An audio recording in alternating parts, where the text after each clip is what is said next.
Welcome back, sci-fi fans. This is Greg from Greg Reviews Sci-Fi, and today we review the audiobook Outland by Dennis E. Taylor.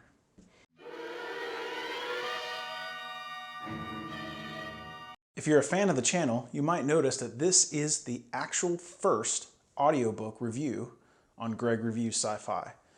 And I'd say it's a pretty good one to get started on because if you've seen the review of the Bobiverse trilogy by Dennis E. Taylor, you'll know that I'm a huge fan. So in this particular audiobook, Audible reached out to me and said, would you like to review Outland? And of course I said yes. I didn't mention the fact that I typically dislike audiobooks. As a matter of fact, I've bought several, and I've finished a few, but some of them I just couldn't even finish. It's just not something that I'm into, right? I like to read at night. I like to be immersed. A book has my full attention, whereas an audiobook, I find myself like thinking of other things and like spacing out. And I don't have a long commute to work or anything like that. But this was a good opportunity for me to give it a try because I had a super long flight. I was flying to Australia for work, and I thought, this book I think is like 10 and a half hours, and I thought it would be a good test drive because it had my attention. I had nowhere to be, and I'll give it a try. And let me tell you, I'm glad I did. So what's Outland about? It was summer sessions at the University of Nebraska at Lincoln, and Kevin, a physics genius, has solved the math for a device. And they suspect the device is going to create a portal to another world. It could be another dimension, it could be a portal in space. He has theories, but he's not 100% sure. So Kevin and his friend Richard have to recruit some people to help them build these because they're physicists. So they recruit Bill, who's an engineering prodigy, and Bill brings his friend Matt, who's a software developer. And they come together. They're not friends at first. They come together, and Richard and Kevin describe to Bill and Matt what they're trying to do. And of course, the book exists, so they're all in on the project. And between the four of them, they build this portal. And there's all sorts of fun comments about Stargate and Sliders and things like that, parallel universes. Well, they get some unexpected results during their tests. So they have to bring in Matt's girlfriend, Erin, who's a geologist. Erin brings in her friend, Monica, who is a zoologist. And the team of six, make up the main characters of this book. Now, what makes this book interesting is you think the portal is the main story arc.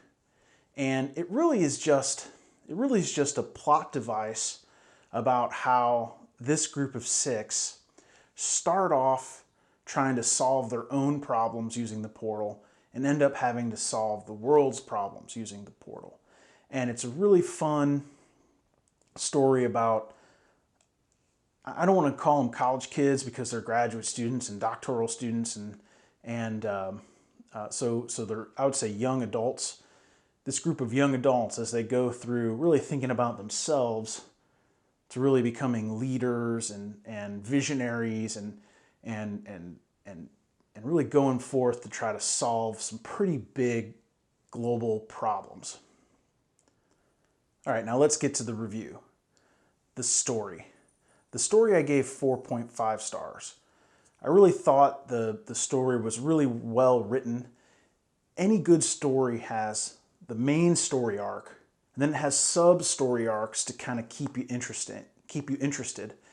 And Taylor does an excellent job of weaving in different suspenseful plots and weaving in the main story without going all Game of Thrones and having to switch characters and change perspectives and show converging story arcs. you really weaved it together in a way that seemed like one cohesive story, which I thought was great. It was a very easy read. The story flowed well. There was no loose ends, and the book really stood alone. I can see that it's going to be a series, but this book is a great standalone listen. For characters, I gave this 4 stars. The characters are all well written. The personalities are distinct. I thought Monica was awesome. That character really was great. I thought Bill and Matt were great. There really wasn't, the protagonist was really, I would say, is the entire group. And the antagonist was maybe the environment. There were little, like I said, subplots when I was talking about story. There were subplots that had their own antagonists, and that kept the story going. But it was really kind of a global problem-solving book. Pace, I thought, was really good. I gave it 4 stars. I think 10.5 hours is a great length for an audiobook. I was able to listen to this thing straight through on the flight to Australia. I was actually annoyed when the flight attendants would bring me snacks and food and ask me if I needed anything. So I got my headphones on, I got my eyes closed, and they turn on the lights in the cabin. And I'm just thinking, oh gosh, snacks again? And I love snacks, so I mean, that just goes to show how much I was into this book, and the pace really didn't let me down. My only complaint on pace is, Taylor made use of news stories. So you had like little sub-chapters where it would tell you the news, or it would read the news to you. And I think I really, that's one of my pet peeves for books, audiobooks, anything. I think it's super annoying when there's news in there. I mean, it would be much more effective if, like, Erin was reading the news and Matt walked up and she said, "Oh, can you believe, Canada is frozen?"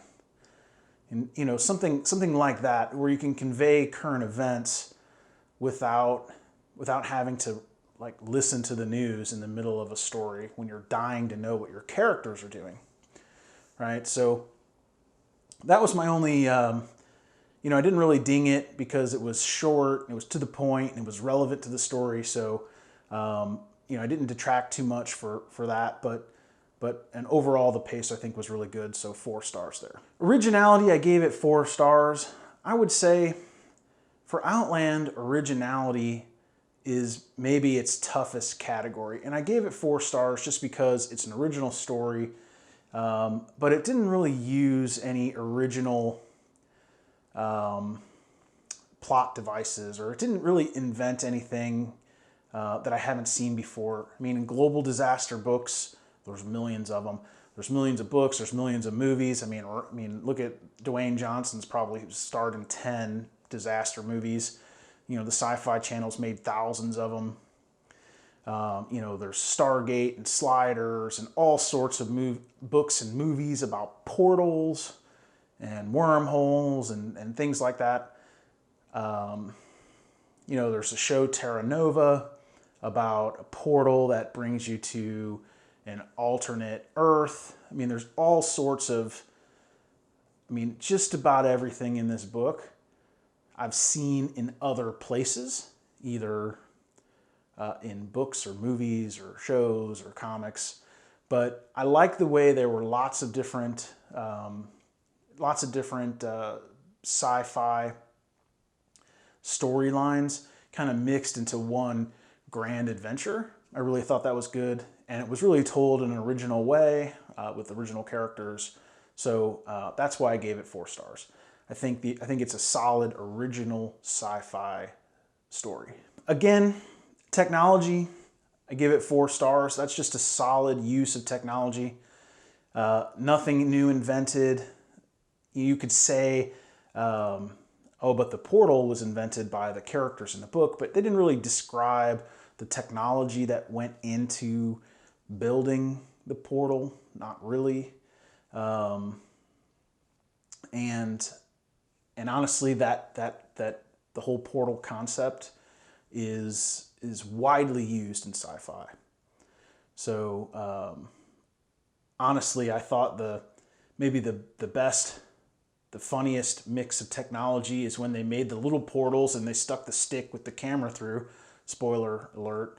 I know that's not technology, but it was interesting. It's something practical that I think in real life you would do. You know, if you could make portals, wouldn't you make a little one so that something big can't come through and you can look out or put a camera through or whatever? I think that was a good idea by Taylor, and it was pretty funny and very useful throughout the book. For narrator, I gave a solid 4 stars. You might see a theme here with the book. I mean, 4 stars to me is solid performance. This is the first book. Obviously, this is the first audiobook I've reviewed on this channel, but this is really the first audiobook that I've read that has the narrator, Ray Porter. And at first, I really didn't know how I felt about Ray because, you know, when he does female voices, you know, they seem kind of condescending. You know, when males imitate females, it just, you know, it kind of makes your skin crawl a little bit. And that's what I felt like in the beginning of this. But as I got further into the audiobook, Porter was able to maintain those voices for each character, and it kind of lent to their personalities. And it stopped being condescending or weird and really just kind of dissolved into the story, which I thought was good. I have since listened to another Ray Porter narrated audiobook that I will review at a later date, and Porter does the same thing with the voices, and it didn't irritate me at all. So I think it's just the fact that it's an audiobook narrated by a male voice, and there's female characters, and it took a little to get used to, because usually I'm reading books and it's in my head and I hear female voices as female, and you know, male voices as male, and accents as the accent of the character and not accents of a narrator making a accented voice. So all those things when you have a single narrator come into play. So I gave this a solid 4 stars. I think that's a great score for narrator, and I thought it was good. So to wrap up this review, the whole audiobook experience kind of surprised me because I had written off audiobooks in their entirety. I mean, I've tried audiobooks over and over, both fiction, nonfiction, business, technology books, and all of them, without fail, I've disliked. So now I've listened to this Outland audiobook, and I loved it. I thought it was great. I thought Ray did a great job. I thought Dennis wrote it well. And then I've listened to another audiobook, also narrated by Ray Porter, and it was good. The book was, you know, I'll review that book at a later date. It was nowhere near as good as Outland, but I enjoyed listening to it. The whole experience of Outland really changed my perspective on audiobooks, so much so I now have an Audible subscription and will be doing more audiobook reviews. If audiobooks are your thing and you'd like to buy a copy of Outland, check out my affiliate links in the description of this video. If you've never tried an audiobook, this might be a good book to start off on. It's not very it is sci-fi, but it's not very hard sci-fi. It's not super technical sci-fi. It's just really good, fun story that surrounds sci-fi. And I believe if you go to audible.com, you can get a free trial of Audible and get this book within your free trial. So you might want to give that a try. If you want to see more from me, you can check me out on Twitter, Facebook, Goodreads, Instagram, all as Greg Reviews Sci-Fi. There's also a Greg Reviews Sci-Fi podcast if you want to listen to these reviews in your car. There is a little bit different content, a little bit of different intros and outros, and a little bit deeper discussions, things like that. And thanks for watching. Bye-bye.